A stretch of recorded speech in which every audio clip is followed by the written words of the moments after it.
தலைவர் கலைஞர் அவர்கள் ஆட்சி பொறுப்பிலே இருந்த காலகட்டத்தில் தான் மாற்றுத்திறனாளிகளுக்கு என்று ஒரு தனியாக துறை ஆரம்பிக்கப்பட்டு அவர்களுக்கு என்று ஒரு வாரியம் ஆரம்பிக்கப்பட்டு அந்த துறையை நேரடியாக முதலமைச்சர் தன் பார்வையின் கீழ் வைத்துக் கொண்ட மாநிலம் தமிழ்நாடு என்ற அந்த பெருமை நமக்கு எல்லாம் உண்டு. அதே போல இன்று நம்முடைய முதலமைச்சர் அந்த தளபதி அவர்கள் நேரடியாக அந்த துறையை தன் கையிலே வைத்துக் கொண்டு அதற்கான அத்தனை செயல்பாடுகளையும் தானே கவனித்துக் கொண்டிருக்கக்கூடிய அளவுக்கு முதலமைச்சரின் நேரடி பார்வையில் இருக்கக்கூடிய துறைதான் மாற்றுத்திறனாளிகளுக்கான இந்த துறை.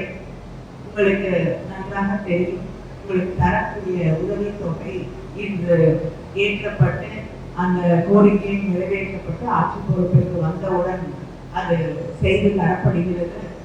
அதை தாண்டி இங்கே அமைச்சர் அவர்கள் குறிப்பிட்டது போல இது நீண்ட நாள் கனவு, மாற்றுத்திறனாளிகளுடைய நீண்ட நாள் கனவு. அதில் எனக்கும் ஒரு பெருமை என்னவென்றால் அவர்கள் மாற்றுத்திறனாளிகளுக்கு உள்ளாட்சி தேர்தல்களிலே அவர்களுக்கு வாய்ப்பளிக்கப்பட வேண்டும் என்று போராடிய பொழுது அந்த கடிதத்திலே முதல் கையொப்பமிட்டவர்களில் நானும் ஒருவள் என்ற அந்த பெருமை எனக்கு உண்டு.